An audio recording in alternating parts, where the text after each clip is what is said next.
spring ball. Guys have had really good winter. A bunch of new guys, 27 new guys, 23 freshmen inside of our program. A lot of young guys just, on our roster in general, and proud of what they've done. Just strength, conditioning, the build up, the lead up to spring ball, starting to get a grasp of what we're doing on the football side as well. Today's day one.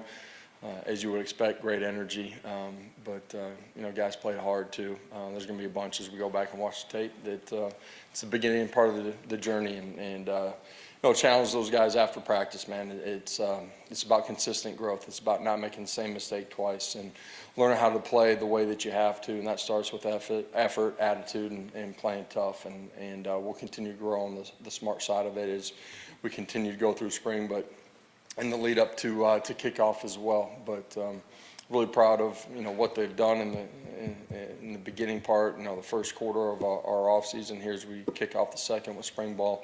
Excited about where we're going. So I'll open it up. Some questions from y'all. Start with that. Josh, you've got George McIntyre out there. When you have a young quarterback like that in his first practice, a lot of information, a lot of pace. What's your advice to him about how to process all that early on? Yeah, it's just the beginning stages for a young quarterback. So, recognizing signals, how to communicate. It's at the line of scrimmage when we're in tempo. It's, dead ball situations, the huddle, the sideline, learning how to control and command all of those things. You work on that in the lead up, but once you get helmets on and we're out in the grass, it's a little bit different. Today did a really good job.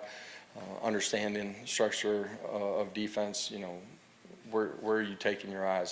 That's pre-snap, post-snap, and then your fundamentals got to play into being consistent and giving yourself a chance to be accurate with the football once you make a sound decision. So, man, I just listed off a lot of things that got to happen. It's day one, like what he did today, but there's going to be a lot of growth here through spring ball. I always say this to our young guys, first time out on the practice field with us as you start spring ball, man, first 5 days, man, it's happening fast, right? The calls, formation recognition, the speed of the game, it's all faster. Second 5, you kind of find your groove, and if you're doing it right, by the time you get to the end of spring ball, you're a dramatically different football player than you were at the beginning. So just understanding that you just got to continually invest, and you'll reap the rewards as you go through the process.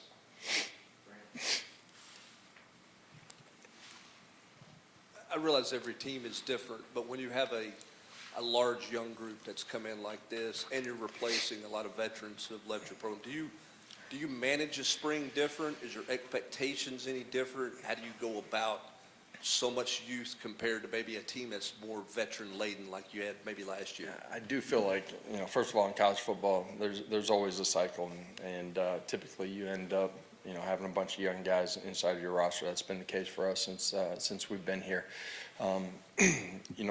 This group of young guys have been really mature. I'm talking about their approach, how they've handled, off-season workouts to, what daily life looks like as a college athlete. The extra things that they got to do to give themselves a chance to be prepared for day one out on the practice field, let alone what's coming as we continue to grow through the spring. It's been a really positive group. They've blended into the culture, the expectations of accountability and building trust, and how we attack everything that we're doing. They've handled that really well. There's a bunch of young guys on our roster, and when you go through spring ball, man, it's about fundamental development. It's about technique. It's about learning how to play from snap to whistle. It's learning how to reset from play to play. There's a ton of growth that has to happen, but we have a ton of growth that we got to take them through, and it starts with all of those things to get them to where they need to be. And we don't kick off until, I don't know what the date is, but September. There's a long journey that we got to go through, and they got to grow through that. Do you think young players are more prepared now than they were 4 or 5 years ago in terms of being able to manage and handle it all? I don't know that I necessarily feel that way. I think the amount of mid-years, compared to a decade ago that you have, helps them get comfortable and assimilate to what's going on as a collective group, versus, maybe 5 guys that were coming in at that time. It feels like they're with their class, which I think is a positive thing for them. The process that we go through during the winter, I think helps give them a chance to continually grow into the lead up of spring ball. Where day one, it is day one in helmets, but they feel like they're prepared for that moment too. I guess I'll continue the theme of young guys, but David Sanders, we obviously see what he looks like physically, but what's he like just sort of, I don't say mentally, but as a person, as a player, what kind of person is he like off the field? Man, super smart kid that very engaging, very personable. He's got a great family, cares about the guys around him. He's had great work habits since he arrived, continued to grow. There's a lot of growth for him and every young guy that's come onto our roster. He's put on weight. He's got to continue to do that, continue to grow into his frame, but he's got great athleticism. Okay. I'll probably ask you for the second question after I answer the first one. So you go into year 5, and this is, the first time without Cooper Mays and Fontes practice. How different is that? And then talk about maybe the build-up in recruiting that room, the growth in that room, and what you added in the portal. Yeah, like what we've done inside of that room, the portal additions that have experienced some years in college football, body types that we like, both smart guys as far as their ability to process information at the O-line position. Excited, once we get to the pads, you tend to find out a whole lot more about the guys up front. It becomes real football, but really excited about them. The young players that we've added the last couple of cycles inside of that position room, really excited about their growth and development. Physically, there's still a lot of that left out there for them as we continue to go through our off season before we kick off or get to training camp. Excited to see them grow on the football field fundamentally in technique. In the cycle of college football, we've been fortunate to have Coop and you mentioned Spragues for a long time, but that's the great thing about college football too is your roster changes, and it's exciting to have young guys that got to grow into it and take control and battle and fight and find out who's going to be ready to play at a championship level. Then you add Seth over the last year. Knowing him for such a long time, knowing what he's going to do as a head coach, as a coordinator, Yeah. how big was that to get that extra veteran set of eyes, voice, that type of Yeah, always at the end of the day, trying to make, just like you do in the recruiting process, make your roster as strong as you can, trying to do the same thing with your staff. And the addition of Seth, but the other guys that we've hired, really excited about the experience that they have, the success that they've all had. My relationship with Seth, I think makes it easy in the transition as far as, man, he's going to be straightforward with me and be able to bounce ideas off of me. Just having sat in that chair as a head coach too, and so excited about having him and the other guys here as we started spring ball.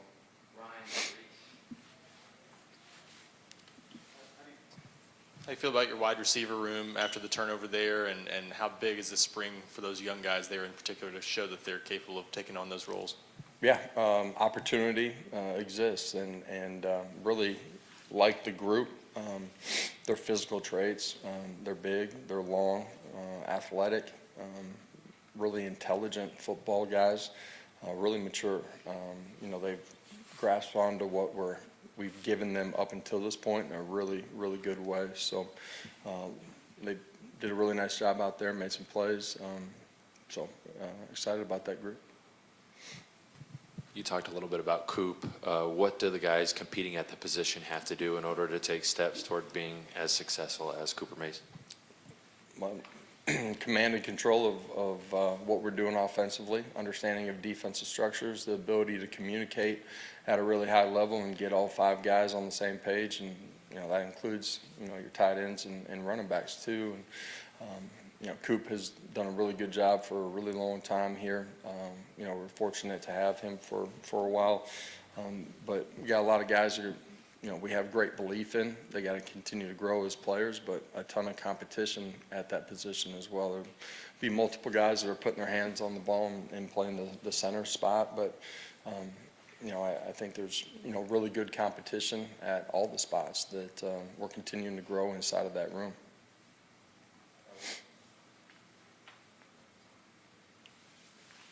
Teams across college football have changed spring games up for different reasons. Just what made the decision to have a spring game in anticipation? Yeah, it's not just the tradition of it. I do love the spring game opportunity for our fans to be here inside of the stadium, but it's usually a great environment on campus that day. I think it's important, in particular for our young players, to get a taste of what it's going to be like in the fall, to play in front of a crowd, big stadium. We open up on the road this year. You don't want that to be the first time that they've played in front of a bunch of people, and so that experience, I think it can create urgency, understanding what it's going to feel like as they finish up spring ball, go into summer. End of the day, we got to accelerate their growth curve, and a spring game in those settings is a part of accelerating their growth. What's the to-do list for Nico this spring? Kind of what do you have on the radar for him for the next step? Yeah, command and control of what we're doing offensively, better with his eyes, fundamental position to be accurate with the football, leadership. It's the checklist of playing the quarterback position. All of those things, he's got a chance to continue to get better at. Like a lot of what he did, there's some areas that that I was just talking about that he can be better at. And as a quarterback, a big part of your job is creating urgency for the 10 guys around you to play at a really high level too. That leadership role, it's not just verbally, it's how you're accelerating the mindset and the growth of the guys around you. So all of those things play into what he has been working on and what he's got to continue to throughout the course of the offseason. Talked about the receiver room as a whole, but Mike Matthews specifically, what gives you confidence he can take that second-year jump? Yeah, Mike's had a really good offseason, just physically continuing to grow into his frame.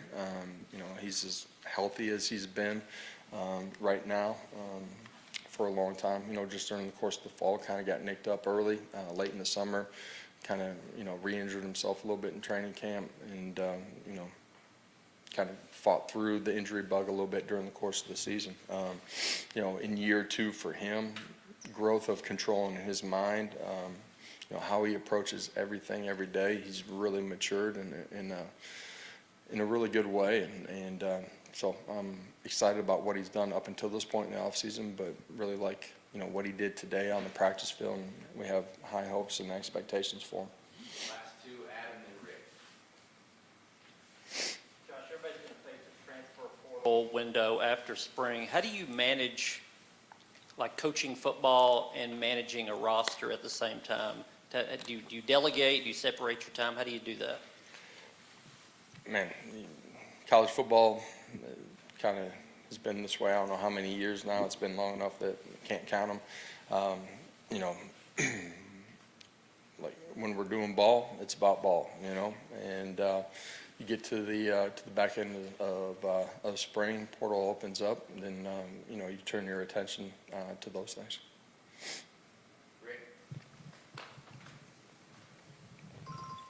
Coach, since the season ended, I'm sure the anticipation was building. What was it like to finally get the guys out on the field today for spring practice? Yeah, I really do enjoy every phase of the off season. Guys get back, they're excited about getting in the weight room and doing some stuff with them, and on the conditioning side.